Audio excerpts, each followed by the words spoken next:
Dimitri Monroe! Okay, yeah. Guilty Gear XY, the Bridget Redcon investigated, a buried history unearthed. Better than me sending videos.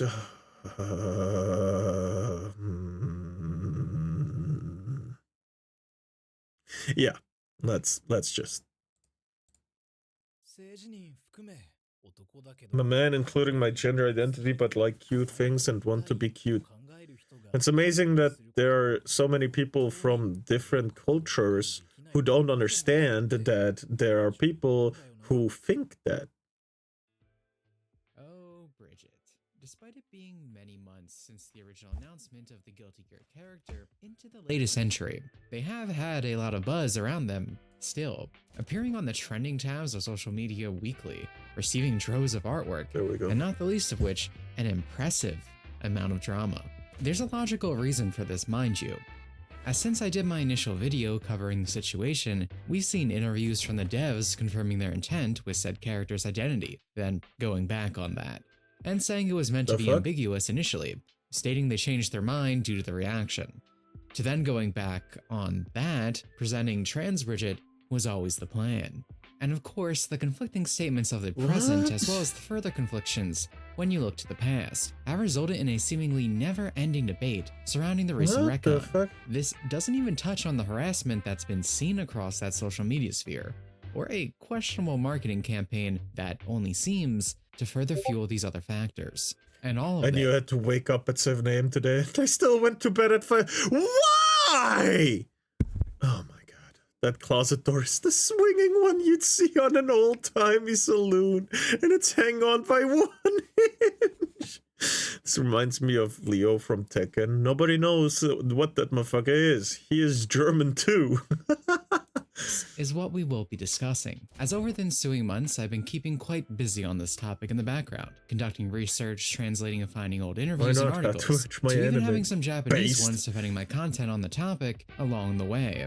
Some of this led to information that took place 5 months prior to Strive, yet contradicted just about everything the game would set up. So it's no exaggeration to say, there was a wild amount of twists and turns on this journey, much of which I didn't even know previously, as there is a lot of misinformation surrounding this topic, up to and including who is so often attributed as the character's creator, not actually being so. That said, in the spirit of Bridget, I'd like you to consider this video a retcon of my original, as we will be taking steps much like the last time to evaluate why this can you do a plot twist and grow boobs?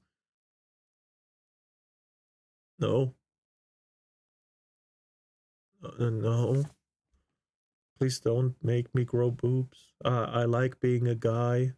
Meant so much to so many different people, including myself, and how the current trajectory taken has essentially buried over what once was, with a superficial alternative.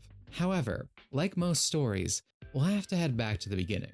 So let's do this one more time. The fuck did I just read? The grooming is pretty cool. What the fuck? Unless it's the hairdresser. What?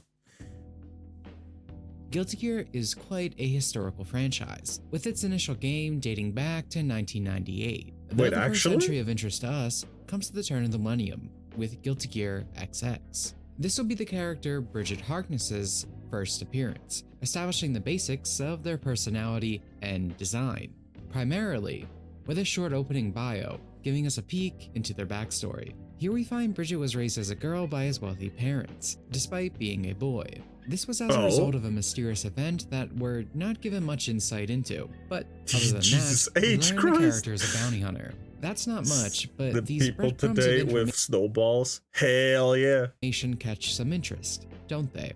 That I want to know more nature is by design. See, I'm not good at fighting games. In fact, I'm quite horrible.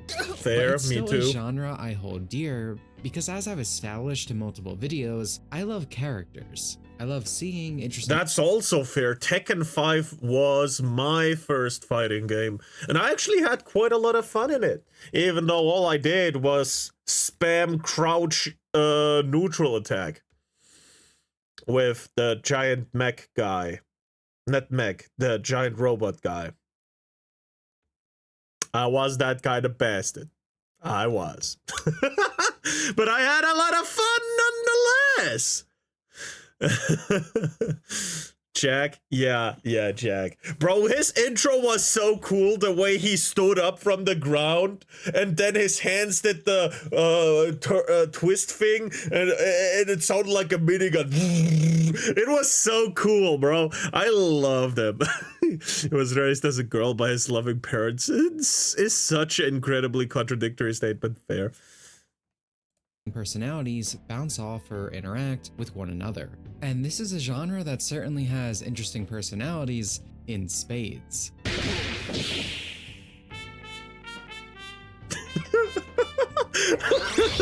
Because there's not a lot of room to tell stories in these games. They're about going from one fight to the next where dudes punch some more dudes. So it often results in developers having to catch interest by the way of both characters' design and personality. These restrictions, more often than not, breed creativity, leading to a lot of captivating characters. And Guilty Gear for a time, I would have considered to be in a tier of my favorites, when it came to this sort of thing. As for people like me, there were tie-in comics and other side content that further elaborated on the details of many fighters in the series. In the case of Bridget, what we came to find out was he was raised as a girl over a superstitious belief that twin boys bring with them bad luck, and as such, one must be sacrificed or exiled. Bridget's parents were not willing to give up one of their children, leading them to raise Bridget as a girl. This event, however, left them with immense guilt over this, leading the parents to make sure their child was properly lavished despite the situation. But as one could imagine, it wasn't a feeling that would just go away. Oh, her other wing is the person. The boy luxury. That's actually a really cool design. Bridget too felt guilty for having created the situation to begin with. This guilt being the ultimate catalyst for the events of the first game's story mode, where he would search for a way to prove himself against the superstitions held by the village, by a manner of bringing riches and fame to them. Here is where we can get a glimpse at the character's personality. What I've always been particularly fond of is that some aspects of Bridget stand in contrast to his appearance. While there are definitely cutesy things about his personality that can be gleaned from his interactions to certain animations in the games, there are still more typically masculine traits, some of which are shown immediately to the player upon selecting him, such as Bridget acting all smug about not being a woman when confronted with such a declaration from Eno, whereas the young bounty hunter is more than willing to back up his words with a fight. That's not to say he's a completely serious character, far from it. The cross-dresser trope is obviously something that can be ripe for comedy, and there are several interactions throughout the games that take advantage of it. One such instance being the character's third ending, where Johnny is completely devastated that he was hitting on a man, while in contrast, Bridget responds nonchalantly about the whole ordeal. The exchanges are all great stuff. Hey, you okay? Are you good?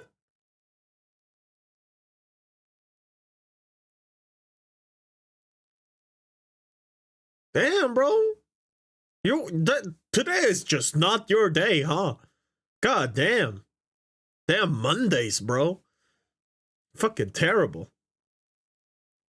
But please go to bed early today, please. Every day is not my day. Or sit down and don't move. Man. And there brings us back to the appeal of fighting game characters. Their existence isn't designed for grand narratives. They're designed to create fun banter and interactions. Yeah, usually. Speaking of Bridget specifically, their appearance came from the desire to design a cute character. However, that needed a twist, something to bounce off of for all those dialogue exchanges. As such, the director of the game can be quoted as stating, "While I was creating the characters in Guilty Gear, I had a spot for a cute character. I thought it would be too boring if the character was just cute, so I thought it would be interesting to make the character a guy." And see, the part I really like about this is that the joke here isn't that, whoa, that's a dude in a dress, as many try to claim it was, specifically those people who have never previously interacted with the series until recently. No, Bridget is given a serious in-world reason for cross-dressing that isn't treated as comedic in and of itself. That's actually where pretty other good characters writing. being confused is the butt of the joke, typically at their expense, not Bridget's. This is another reason Same thing in ReZero with that cat guy that looks like a girl. right? Main character got kind of, actually good writing. Yeah, actually not that bad, honestly.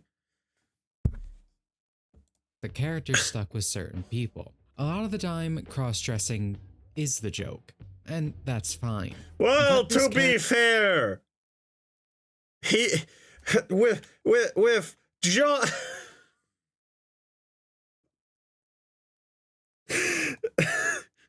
With Joseph here, I gotta say, he looks good in it.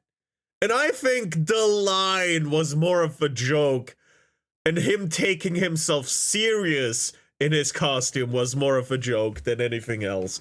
But yeah, sure. This was a pretty bad. He does look good, bro. Fabulous.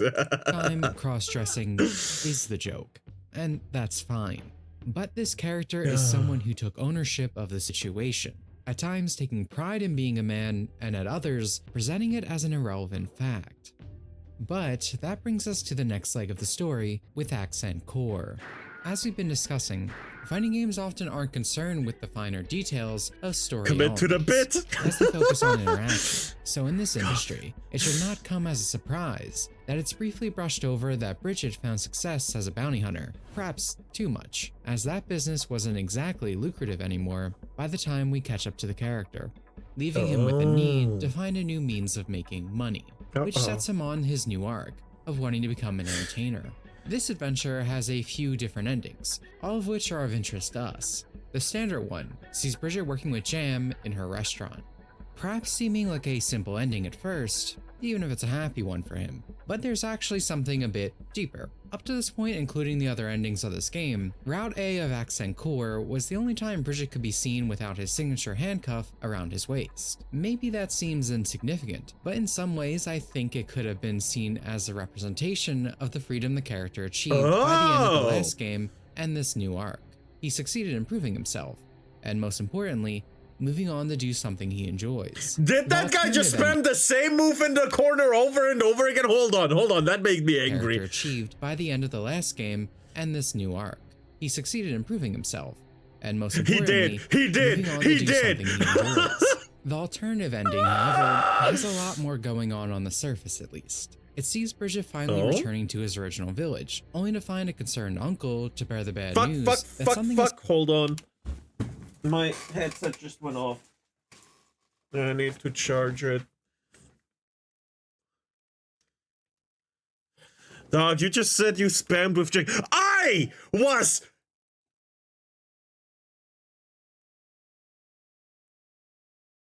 Six-year-old! Man, fuck off! Returning to his original village, only to find a concerned uncle to bear the bad news that something has happened to his parents and that his twin brother is missing. A somber ending on its own, to be sure, creating intrigue for the future, but in its original Japanese form, there's also a subtlety to be missed in the ending as well.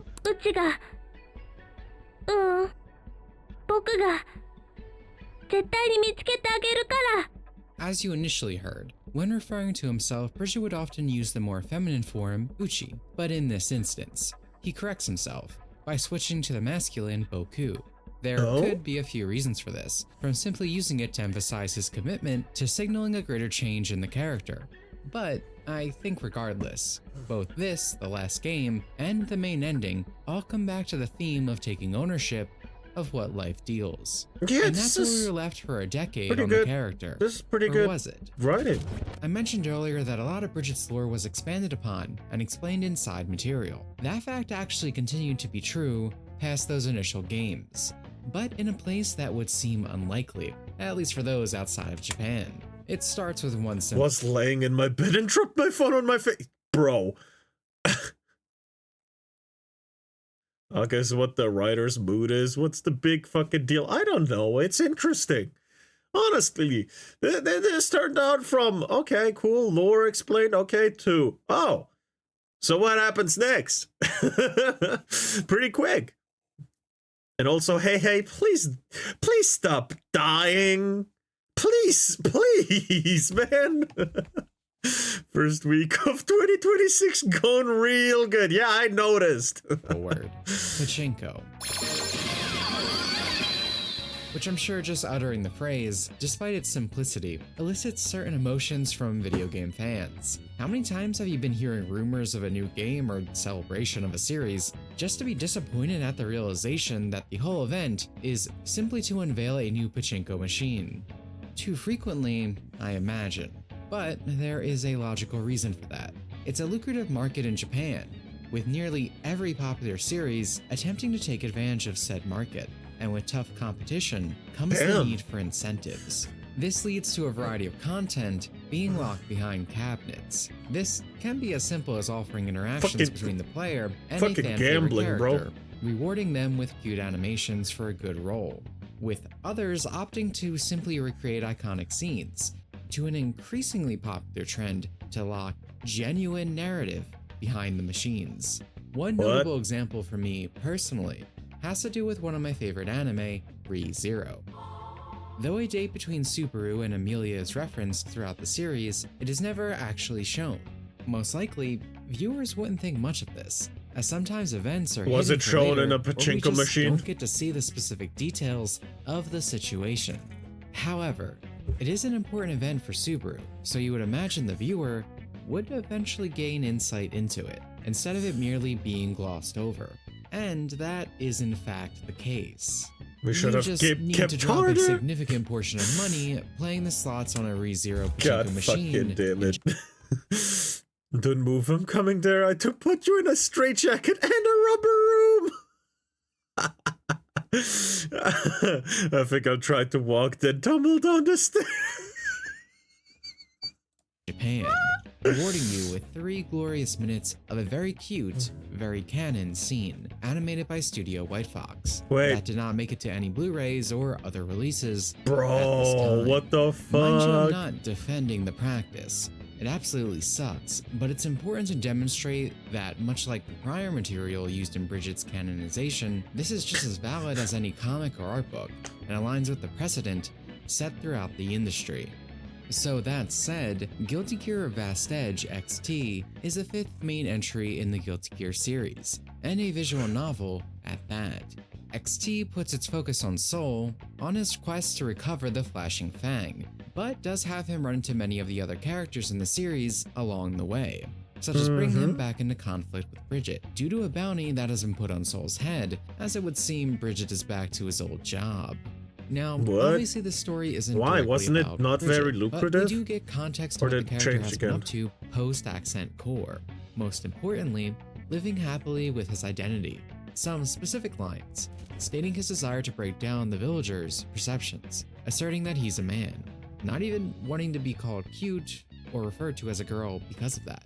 Seemingly all of his previous traits are still here, with him being even more sure of himself.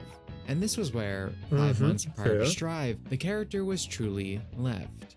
However, in 2022, Bridget would be announced for the newest entry in the series, coming with much celebration, a grin, No, it's Bridget! and a host of confusion due to the execution of the character's story that left the Eastern fandom and Western fandom disconnected. The East believing Bridget was still, well, Bridget, referring to him as a guy, while in opposition, the Western base viewed the character as a newly transitioned female. Much discourse arose from this, as you can imagine, in the modern state of the internet. Are they gonna where the retcon it? developers of Strive stepped in to clarify. We've decoded the intel from the developer's backyard. Oh and it no. confirms the worst. No. Somehow Bridget is a girl now. What?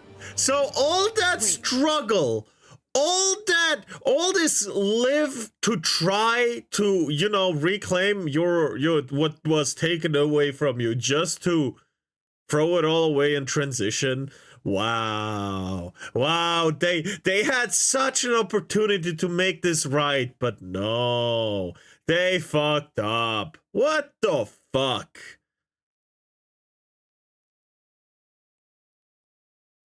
I hate this. Yeah, me too. No, honestly, this feels like purpose built to break. No, we cut penis, no more fun. Why? What did I miss? I read the paralyzed part. If I do go paralyzed, I choke on my spit. Fair. I think on the first day of 2019 or 2020, I tripped and rolled down my stairs, literally head over heels, rolling and landing right on my tailbone at the bottom. Damn! All right. You were caught in the New Year's with a bang. I just wanted to make the reply string longer. I'll do the same. No, we got penis, no more fun. What the fuck? Where did that come from, monkey? Oh, you're talking about the character. Okay, yeah. Do we believe this? It cannot be. This sent the Eastern side specifically into a confused frenzy. Yeah, because it was already established. Many tried to dismiss this claim as cherry picking, which is a term I'm not even sure most people on the internet who use it understand, as it should be readily apparent from much of what I am and have been showing on screen. This is no small amount of people, with the ones taking issue, ranging from those with big to minuscule internet. I thought you were still in the conversation of Hey and his clumsiness. Presence. The dissatisfaction with these changes was massive, to the point where many have chosen to outright ignore them. I recognize the council has made a decision, but given that it's a stupid-ass decision, I believe to ignore it. And we'll be talking about this in more detail soon, but what we really want to focus on first is the uncertain nature in the middle that caused this, as that was by design. That's not speculation on my part either, far from it. While the developer's backyard and other subsequent interviews, such as the late October birthday interviews with Kantano and Daisuke, stated this was always the plan for Bridget's character, thus resulting in many pointing to prior interviews and other past information that said otherwise, most of which we've already covered. However, you don't need to dig into the past to find inconsistencies with these statements. Our answers exist in the present, which makes the sentiment an even clearer farce. See, in that late October TBS interview that no one actually read, Kantano would say the original intention was for Bridget's identity to be ambiguous, stating that even if the team had their own views of the scene prior to this, it was left for the audience to decide. Daisuke followed up by stating they only chose to make an official announcement, supposedly due to the drama that had circulated. Well, to be fair, you retconned his whole history.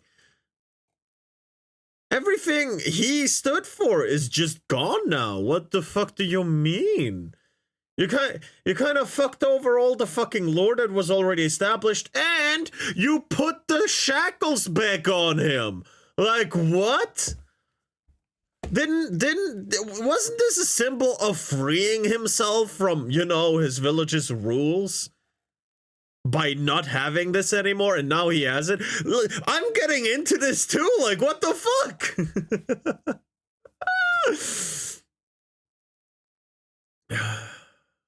Don't push yourself in other people's fun.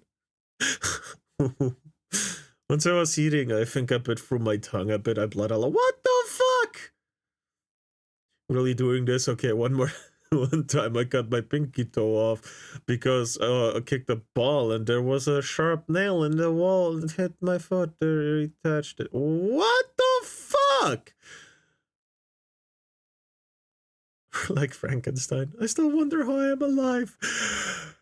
This is extremely important because not only does it reveal to us how easy it is for them to lie in order to push a new narrative, something a certain recently hated creator is similarly well known for, but also because so many tried to gaslight anyone taking issue with the Bridget change, stating those that called it inconsistent or messy were just, once again, cherry-picking or lying. You don't get to use that term simply because the factual information put forward doesn't align with your preferred perception or worldview. Reality shows us it was all by design. They just double back to appease the side they initially made the change for, when they were called out for it. As, make no mistake, these same interviews have Daisuke mentioning the change was done to be conscious of the overseas market and a strong awareness to global compliance.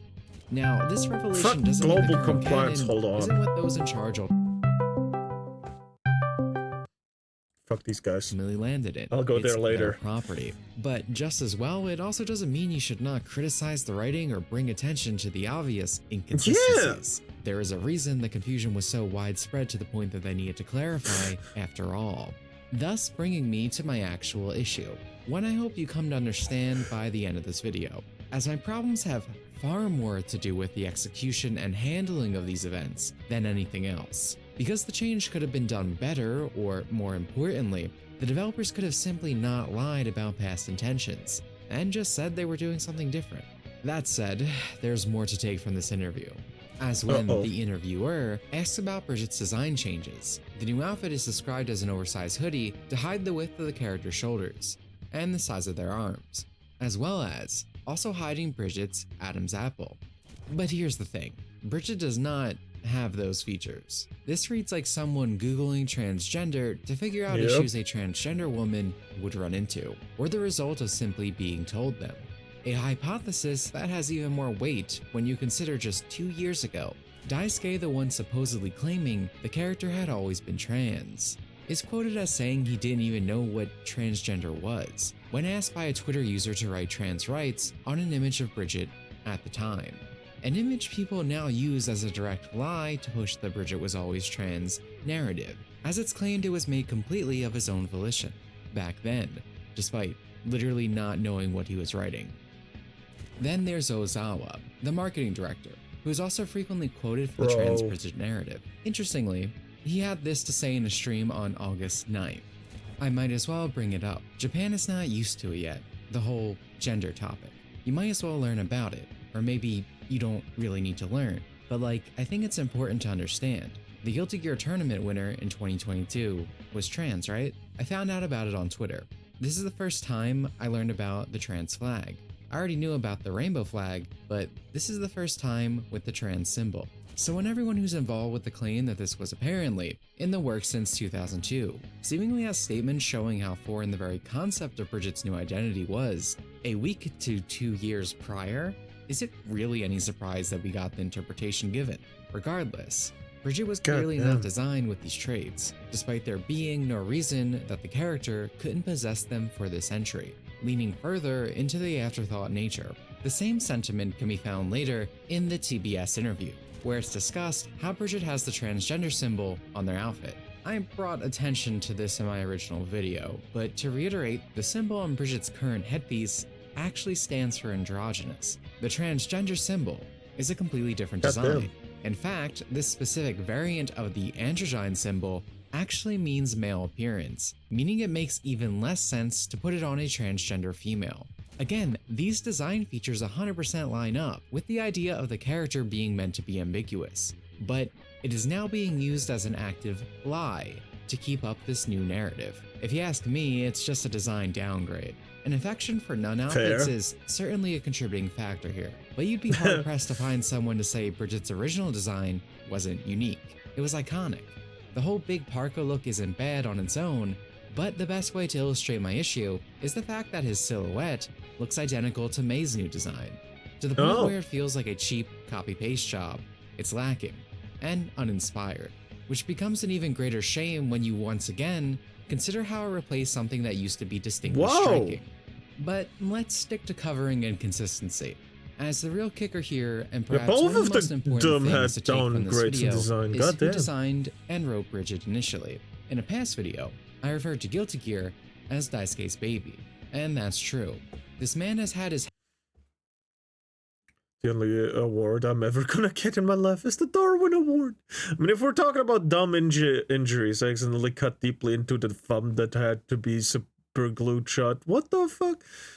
Just dropped my scissors and it made a cut in my foot. What the fuck? This actually reminds me of a similar situation regarding Danganronpa, if I may spoil. Sure. This is a clusterfuck, yes. It's an ex-Swedish femboy, now trans. Can we move on now? What the fuck? Hands on every aspect of the series at some point, from voice acting, character design, music, all the way up to directing. But it should not at all be shocking to hear he didn't create every aspect of these games, maybe even less than you think in some areas.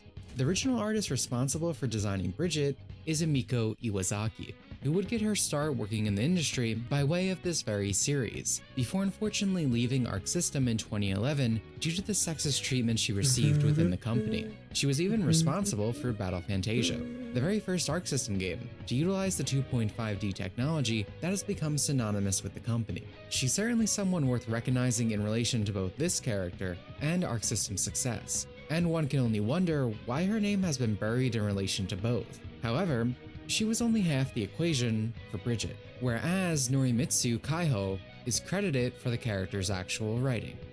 Many might take that as me attempting to discredit Daisuke, but he was still the director. As essentially the captain of Guilty Gear's ship, one would assume he's still an authority. I wouldn't disagree with that. I've clearly used the man's statements myself to prove my own points. But a lot of fighting games already had the token cute character, so we wanted to have something that was unconventional. So that's why we have a cute character that's a guy. Wow! So they completely changed the origin story and fucked around with a beloved character that was already established and loved by a very, very, tight-knit community, and then they destroyed it and expect no backlash? This feels like it happened before. God damn it. We attempted to walk up the stairs, just fell down off, slid down the stairs. What the fuck? Stop! Loved by boy kissers like Ender. What? And I was originally planning to end this section by saying he had no small part in the creation of the character. It was a collaborative effort that he surely signed off on and was involved within the process. But that was something I wrote before research began. I don't think that's fully true now. I believe it really was minuscule. As, do you want to know who is now seemingly aiming to discredit Daisuke's involvement? Well, Daisuke himself.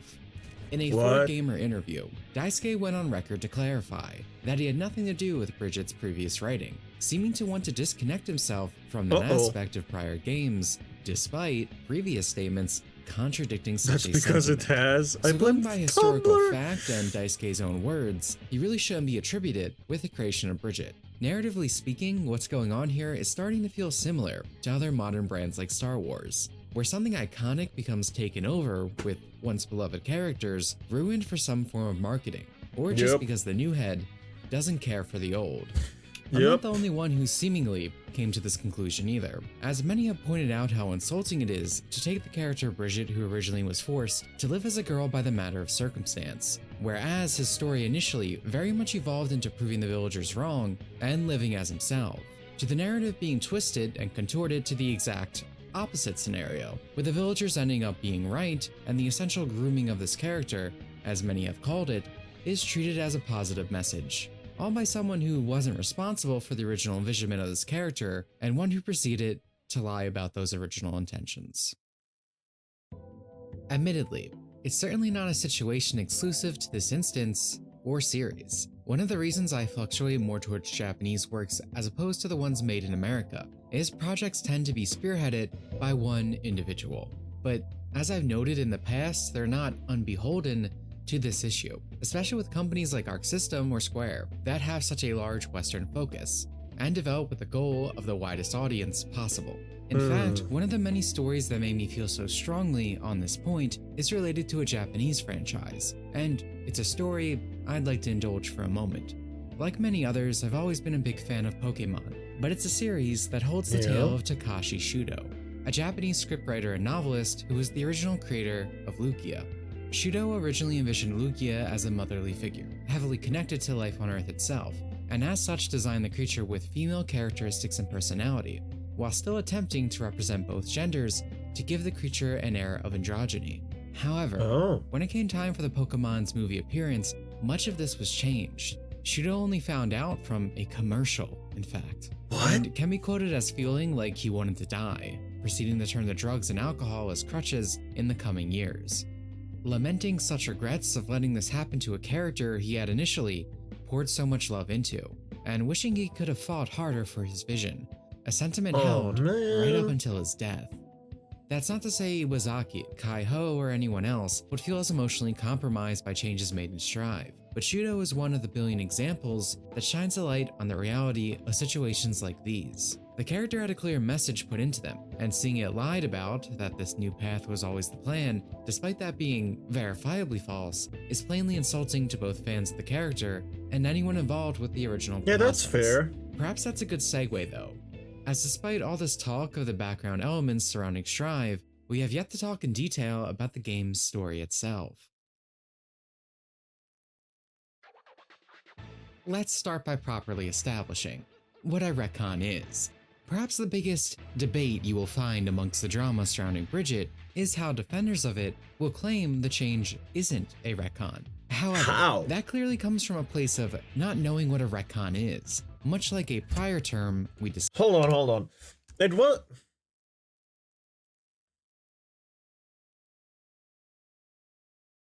Where were we?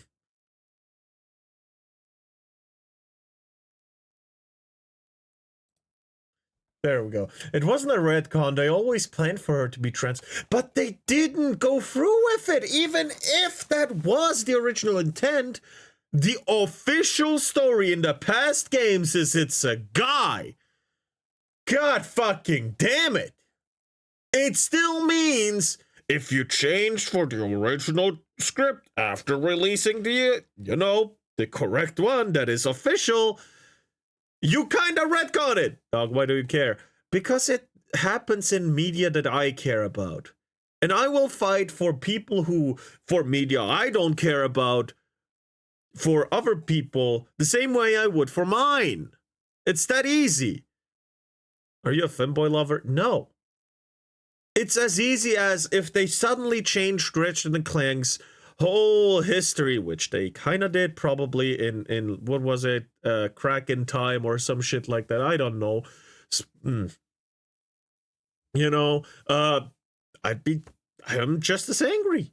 Or other games, if they just retcon shit, change it, man, I get just as angry. Retcon, retroactive continuity change. Yep. God damn it. Bridget discourse happening when the past is basically over is so embarrassing. Alma, just admit you are porn addicted loser who doesn't know what the actual meaning of retcon is and move on. What the fuck? I'm sorry you lost your Swedish femboy. I understand now. Go suck a dick. Fucking monkey. That clearly comes from a place of... For me, I hate the shit that's happening 40k. 40k is going for it right now. Oh, man. Please. No. Oh, fuck. Knowing what a retcon is, much like a prior term we discussed. As while it is most often seen as a bad thing, calling something a retcon doesn't mean you disagree or dislike a change. A retcon is the act of adding a piece of new information that imposes a different interpretation on previously described events, typically used to facilitate a plot shift or account for an inconsistency. That just fundamentally is what happened here, whether you agree or not. So with that established, let's move on. Bridget's story this go-around starts off with a far more self-conscious Bridget, questioning how they are living their life. This conundrum ends in two different ways. Unlike past games, characters in Strive don't have multiple endings, with much variance. Instead, the earlier endings, resulting from failure, see the characters' arcs ending preemptively, often leaving them feeling incomplete, or contrasting a true conclusion. Some would even compare these early ends to that of a bad ending.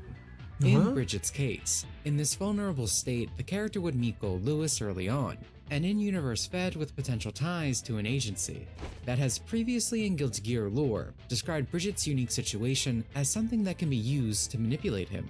Keep that in mind. Whereupon meeting him in the game, Lewis immediately refers to Bridget as a girl and continues to do so throughout the coming story mode, accidentally.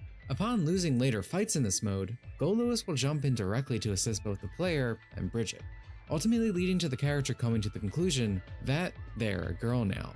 Alternatively, if you win all of the fights in the story mode, the ending has Bridget with Kai where he gives a speech stating that you shouldn't change for anybody, no matter what others think or the expectations put on you.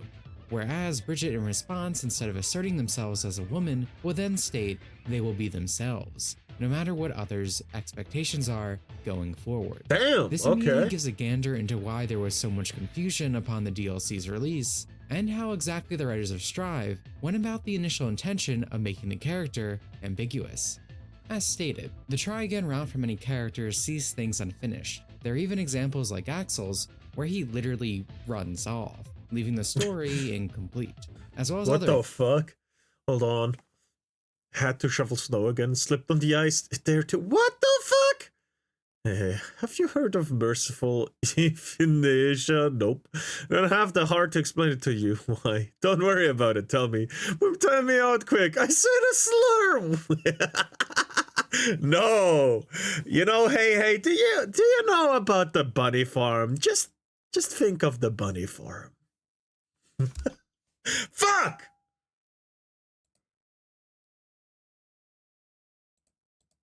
went about the initial intention of making the character ambiguous. As stated, the try again route for many characters sees things unfinished. There are even examples like Axel's, where he literally runs off, leaving the story incomplete, as well as other examples like with Baiken's, where she meets Nago Ryuki for the first time and he flees in fear. However, in the successful version of this event, she manages to stop him from fleeing, ultimately resulting in her arc reaching its conclusion, having found what she was looking for. So in Bridget's case, it creates a perfect contrast where losing sees them just agreeing with the person making assertions of their identity throughout the story, and then the true route where they decide to live as themselves, even if it's a complete retread, handled far worse than Bridget's earlier stories. From the Japanese perspective, this was also the generally accepted view, with many going as far as to even take the "I'm a girl" line as a declaration of being girly, a common trope in Japanese media. Therein still lies my main issue with this story, however. I mentioned many times that one of the reasons I like this character so much was their personality, as I'm a man that loves contrast. So having a cutesy character possess a smug or uncaring side really gels with me. Previously, we saw Bridget going in the complete opposite direction, where he would correct others who viewed him as a woman, wanting to distance himself from the female identity placed on him, and instead building his own. With some examples we have yet to mention, like him asking Baiken to help in becoming unladylike, given the character's brutish personality. However, the new iteration we're seeing in Strive just stands in complete contrast to the personality that was present only a few months ago in universe. Strive making Bridget sheepish, unconfident, and yet weirdly vain at times, going from not caring what others thought in previous games to "teehee, call me cute" type lines filling their dialogue. In a similar manner to how they said the character has traits like an Adam's apple or broad shoulders, so much of the personality feels copy-pasted from a Google search. Now their in-game bio mentions that they hate items like mushrooms and other such phallic objects. Because get it? It vaguely looks like male genitalia, so of course it would make them feel uncomfortable. They're a girl now.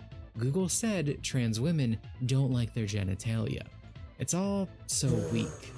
Before, this part of the bio simply stated the character didn't like muscles, something they did not possess, and stood as yet another example of how Bridget owned their own existence, being happy with who he was, not ashamed of parts of themselves, which this new bio implies. Bringing us to the second half of this. The duality in the endings was also really did fuck over the character. how we discussed the aim to make the character's identity ambiguous initially, a goal that makes even more sense when you examine the development choices that went into Strive as a whole.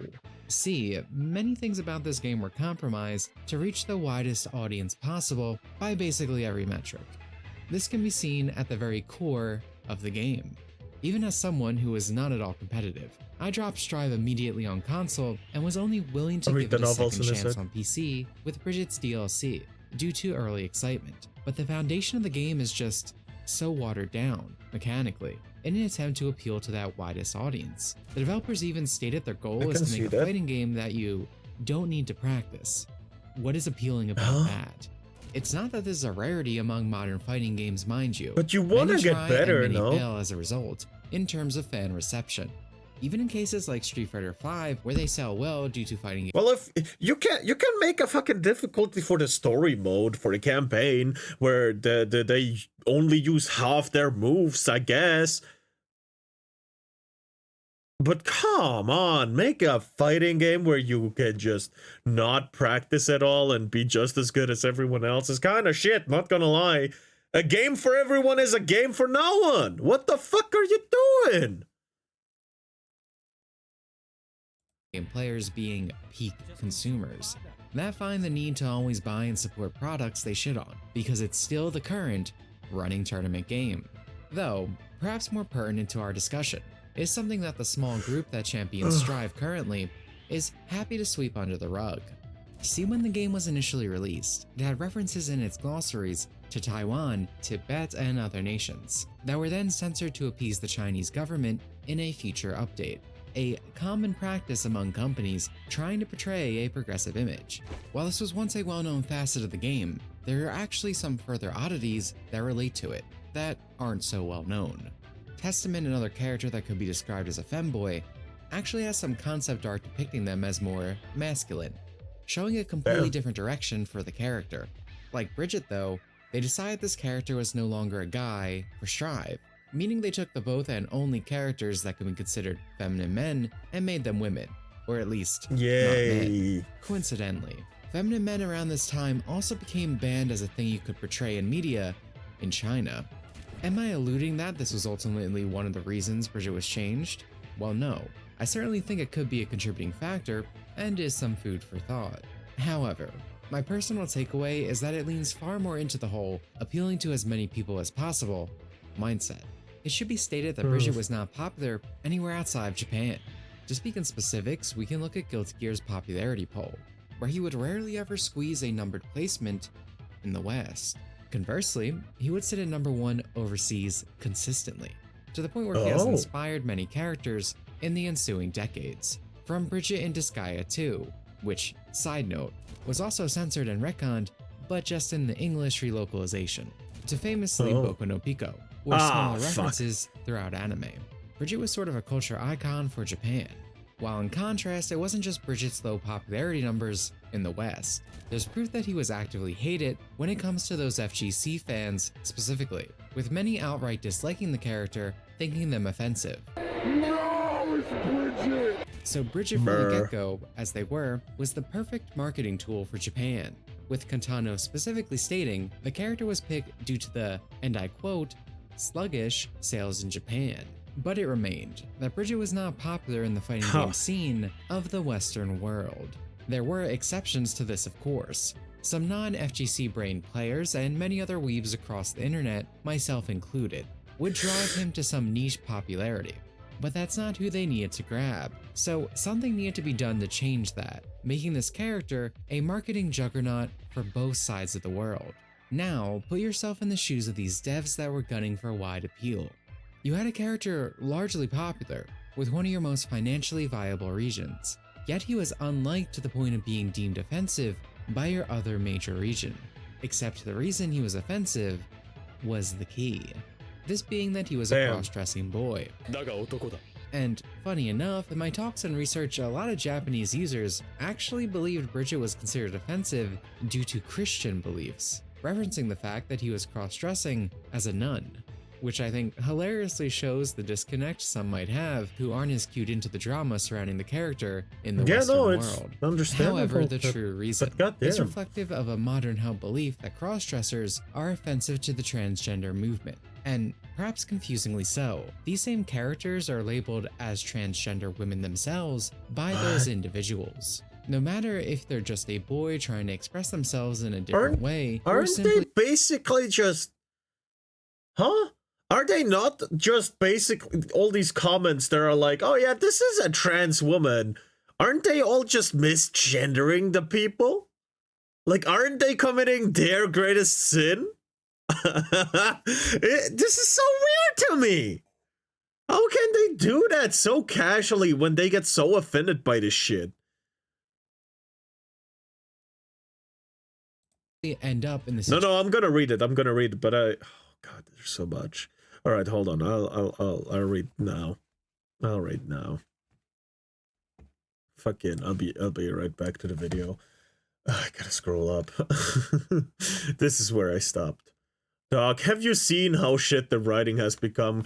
Grimaldus went through a whole arc in Hell's Reach, where he actually started respecting mortals, and they threw it away by making it so he fled after dumping acid on his chapter serfs. What? What the fuck? The leadership of Black Library is horrendous. If you see any books from an author called C.S. Goto, burn it. What the fuck? And then, of course, the Danganronpa thing. So in chapter 2 of Danganronpa, there is a character named Chihiro, who at a glance comes off as shy girl, but we find out Chihiro is actually a guy, and he got bullied for being timid and weak. So Chihiro decided to cross-dress and be known as a girl just to get the bullying to stop. Chihiro confided in his classmate Mondo, who's basically Takamura from 100 Line with his secret. However, the fandom say that Chihiro is trans, which completely ignores his character growth. What the fuck? Let me walk you through the Black Library author's writing process. Step 1. Print out a random lexicon page of on an event they want to write on. Step 2. Use said printed out paper as toilet paper whilst you're having the worst kind of taco shits. God damn, it was Taco Tuesday. We're talking borderline dysentery here. Dysentery. And then make up whatever the writer wants. This has been a consistent trend, so much so that the scattering of the Primarchs has been changed 3 times. What the fuck? Over the course of their largest book, the Horus Heresy. Holy fuck. First, the reason for their scattering was due to some time fuckery with the Chaos Gods using a massive, basically near-death hallucination. Said death was stopped by the fucking word bearers and Erebus. Erebus is a massive asshole and is basically the orchestrator of the fall of the War Master into the hands of the Four. What the fuck? You're happy you did read it. You get a headache. Christians don't have nuns. That's Catholic. All right. Let's get back to the situation. Fucking Through video. A matter of circumstance. Bridget has no shortage of both of these throughout his tenure, with many examples of people since the announcement using it as an opportunity to say the devs are correcting some wrong of the past, or that this is just one stop on their goal to change many franchises in such a way. Now, it goes without saying they can't make their own franchises that are good and beloved. They have to change other people's favorite and beloved franchises and characters and, you know, series and all kinds of shit, because they can't make good ones themselves. They have to corrupt shit. All right, good so far. Then they changed it to, instead of being Horus, it was time fuckery with a squad of word bearers who started a ritual to scatter the Primarchs and the Castitian capsules across the... What the fuck? I felt dumb having to Google merciful effusion. This all is. But the point here is, in the modern Western environment, a change of this sort would clearly be profitable. In fact, the marketing campaign leading up to it was essentially Bridget's re-gender reveal seemed perfectly manufactured for the lens, having that live stream with Ozawa, saying they were learning more about the trans movement, as well as Daisuke being quoted as saying they believe the society wasn't ready for the trans story until now. An absolutely ridiculous statement to come from a Japanese developer, considering the myriad of trans stories in both animated and video game forms of media within the country. So if you accept this, then Daisuke is a coward who was only willing to enact this wish once it was guaranteed to print money. Or it's the conclusion we've continued to arrive at, that his statements are dishonest. There is something that makes this make sense, however. Once you realize that Strive's development coincided with the establishment of Arc System's American branch, or to be more exact, Californian branch, a branch that was founded on statements about steering games for a global audience, further bolstering the likeliness that this was all designed around appealing to specifically Americans. And it really worked out too. For the first time, the FGC scene itself seemed ecstatic over this character. In fact, this was probably the closest Guilty Gear had come to... But did the sales actually go up? Because usually these kinds of people don't buy the game.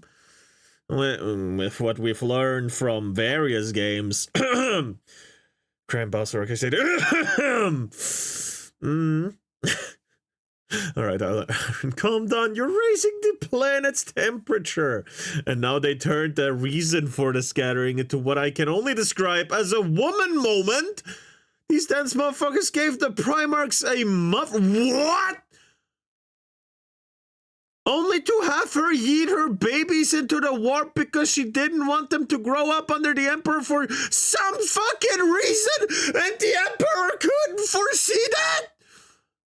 What the fuck? I know he can't see the Chaos God's future, but he can see his wife's future if he had one. Come on! All-seeing Emperor my ass! No, there's some bullshit. No, there's some... But what about the gene seeds? Those don't make sense anymore if they have a mother, right? That doesn't make sense!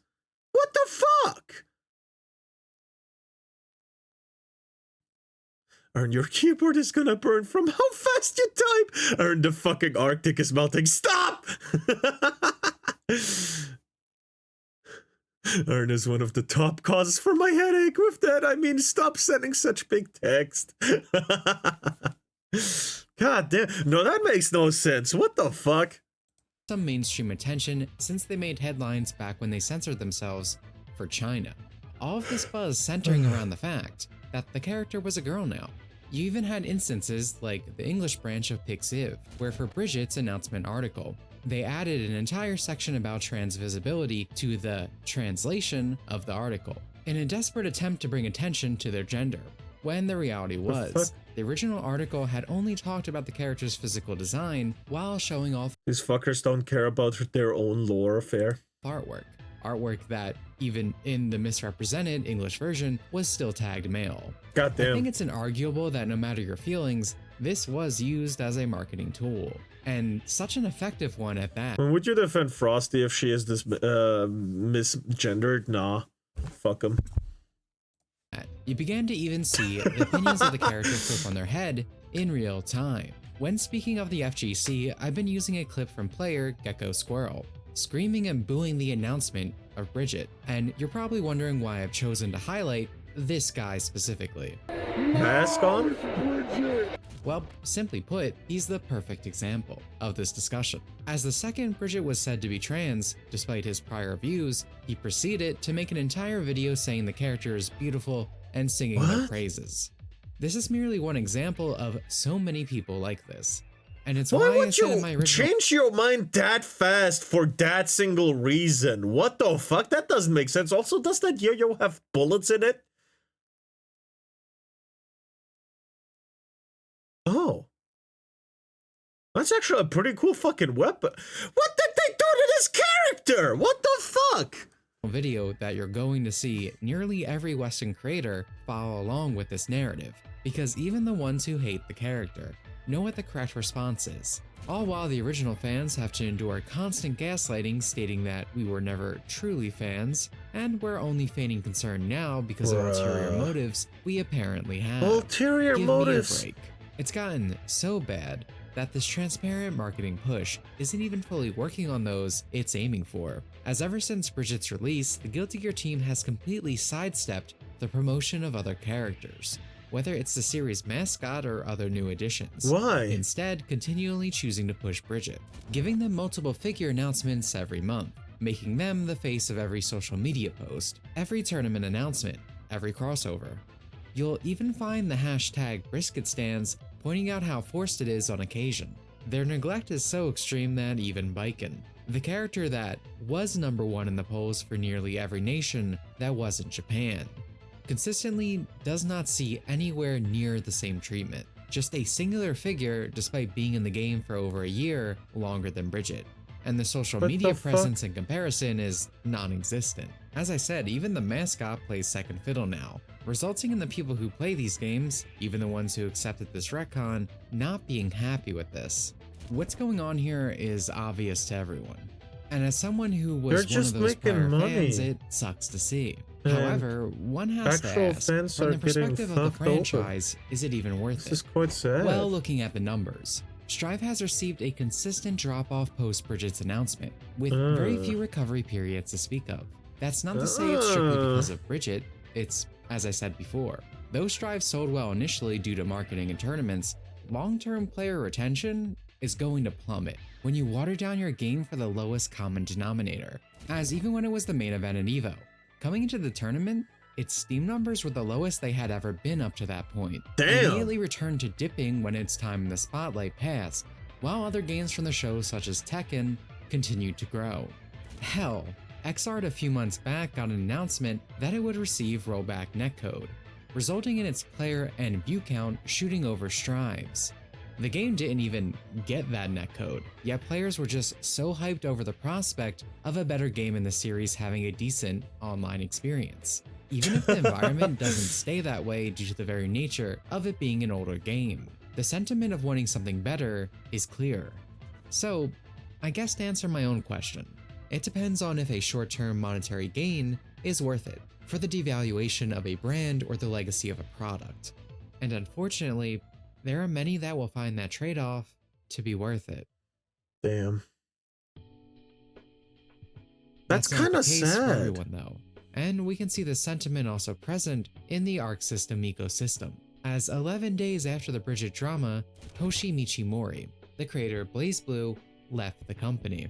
While the specifics of why will probably never fully be known, he did leave on his own accord, and I think it's a fair assumption that it mostly came due to the direction the company has been going, as Mori's dislike for the Western scene has been pretty public, to the point where gaming websites made articles crying and pissing themselves about it, all on top of his own series being relegated to gotcha hell. From the outside looking in, Mori is a man who wants to chase his passions, and I don't think Arc System was offering those passions anything anymore. This brings me to what will ultimately be our final stop today, and it's a facet that is connected to every other point we've been over, and that would be the harassment, specifically that which has been directed at Japanese fans. As discussed, Bridget was the most popular character in Japan. It was a given that upon the announcement, he would immediately receive a variety of fan words, and this would usually be tagged as boy or even more often, Otokonoko, which translates to male daughter, a tag for Japanese, cross-dressing male characters. These artists as a result will receive death threats, slurs, calls for doxing, and generally just had hate flung toward them by the group of people proclaiming themselves as the good guys. Most of these creators probably being blindsided by what they even did wrong. However, this should really come as no surprise to anyone these days, with many recent controversies following a similar narrative. The most notable of these is what surrounded Hogwarts Legacy, which let's detour for a moment, as I promise it'll make sense why later. In this situation, we saw huge streamers like Silver Veil, who had her entire family doxxed over simply playing a video game, to even more extreme cases like Pikami, a VTuber who had originally found comfort in VTubing because throughout her life she was picked on for her physical differences. This career path gave her some place of belonging, and yet because she had shown interest, like the many before her, in merely playing the latest, most popular game on the market, she was harassed to the point of no longer feeling comfortable in this place she initially carved for herself. Someone who most likely had no idea as to even why all these horrid things were coming her way. Much like many artists who just wanted to draw a picture of a character who brought them joy, yet were bullied into submission by these people. And as the events unfolded, all those activists, YouTubers, political... This is like drawing a trans person killing themselves. You're legitimately a horrible person who should feel bad for making this? It's just... holy fuck!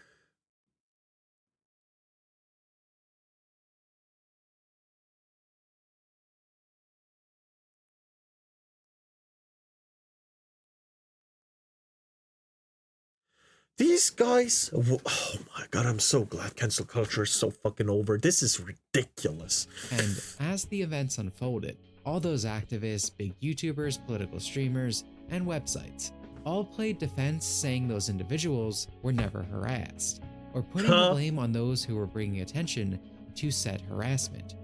every single time.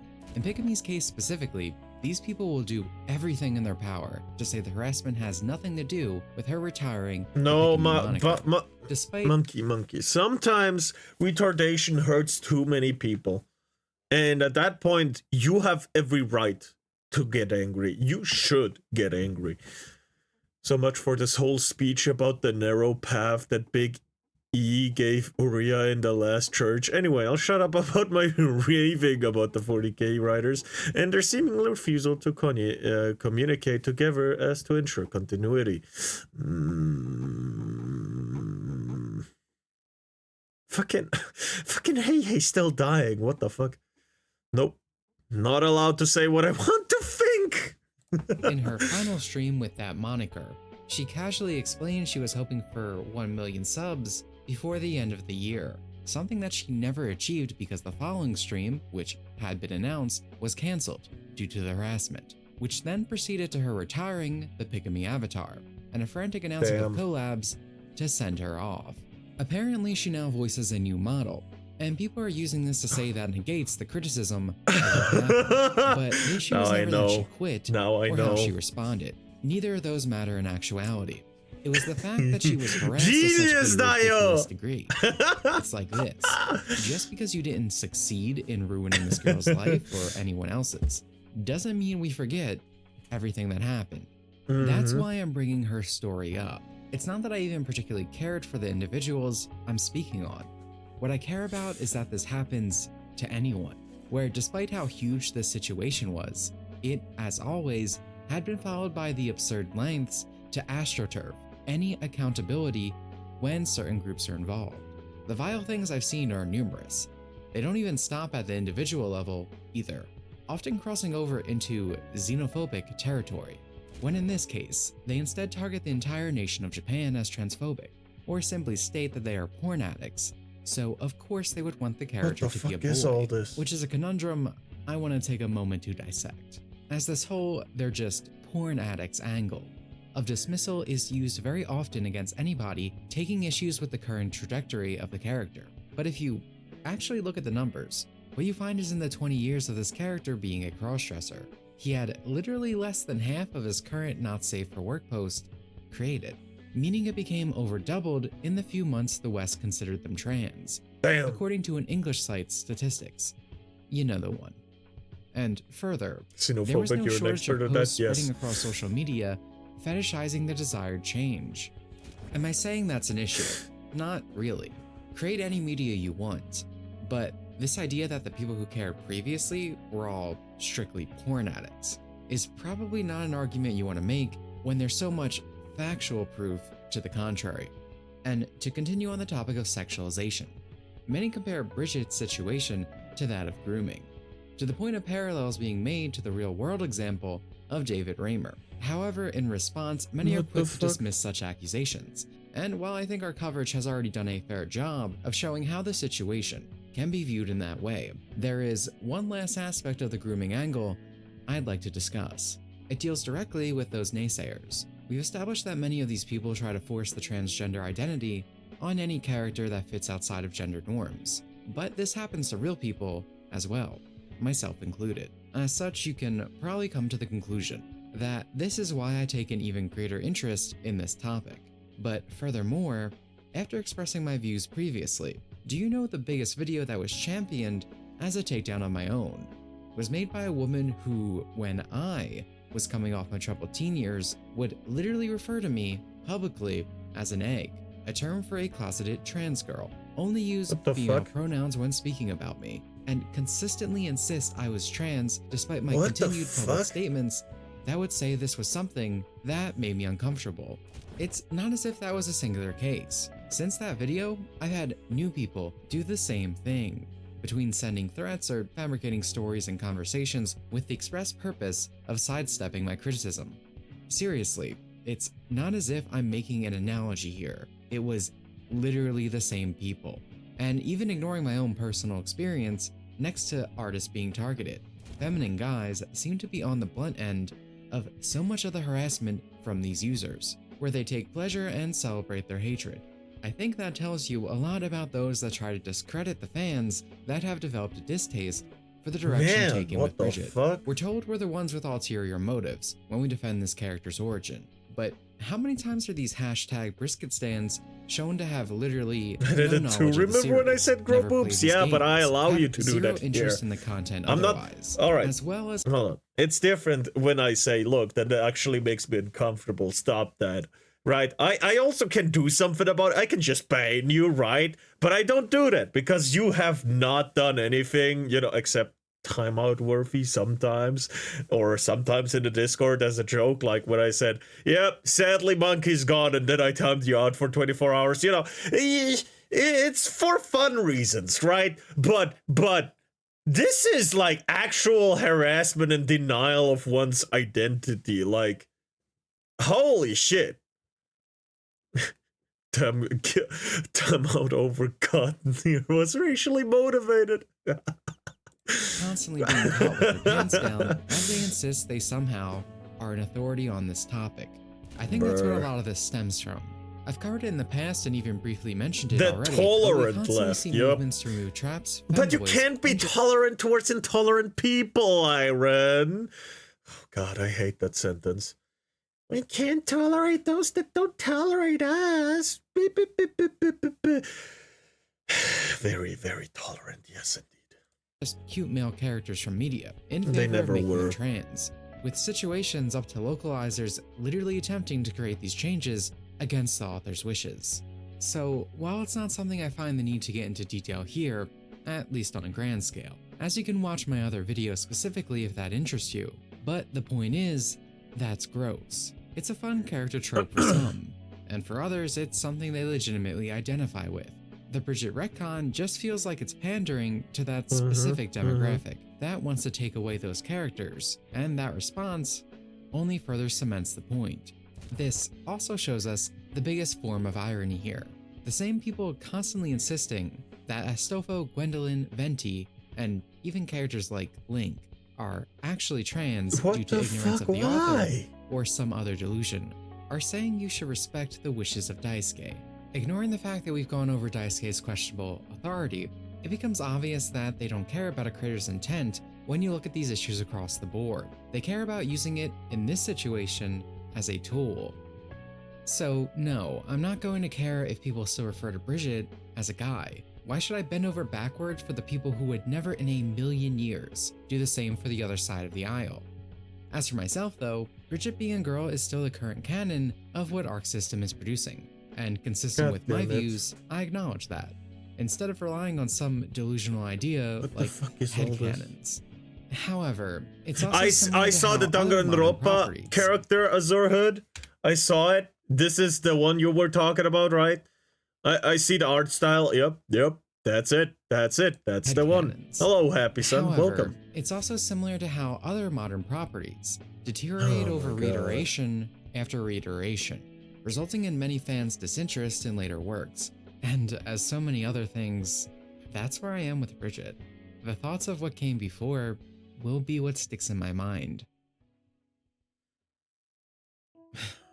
You know, years ago on stream, I said if they announced the character for Strive, I'd pick the series back up again and go cosplay Bridget at tournaments, going all out into becoming the guy for him. But it doesn't feel like that character ever truly came back. This new version of Bridget feels completely removed from what was, and the lies and gaslighting surrounding their past just goes to further show that the ones in charge ultimately want to replace him with something different. It's a pretty drastic it really just sums up the entire video change too. What the fuck? That said, things are finally coming to a close. I want to say I made this video for a few reasons, many of which have been on full display since the start. With my original coverage, many misrepresented my points, saying that I was fabricating my arguments, the proof, the inconsistencies. How? To the response from people sees proof. Yep, that's fabricated. Who never cared about the series until a superficial pin was put on it. So yes, a motivator for this video was to prove a point, but even more than that, on a personal level, it was just a way to say goodbye to an old friend, cataloging the importance of what used to be here. Because Despite the best efforts of many to harass or silence those that speak out, I don't think those things deserve to be lost. I get that. Well, that's the end of the video. As always, if you made it this far, I'd appreciate it if you'd consider subscribing, liking the video itself, becoming a YouTube member, or supporting me more directly on Patreon, like the good people on screen right now. Other than that, though, I'll see you next time. God damn it. I'm gonna go get food. Hope I don't burn myself, please. Not where Larry Croft is just as sexy as Lara Croft. I don't think so, buddy. That's cope. That's cope right there. That's cope. Hold on. Yeah, hold on. Yeah. Before I do stuff. Dimitri Monroe. Very, very cool video right here. I actually could, I agree with a lot here. Honestly, this was very, very educational. Have you looked at Bridget? There's no universe where that is a man. Glad that devs finally acknowledged that people who are supposedly against traditional gender roles. Oh my god, it's so weird to me how people can be like that. What the fuck?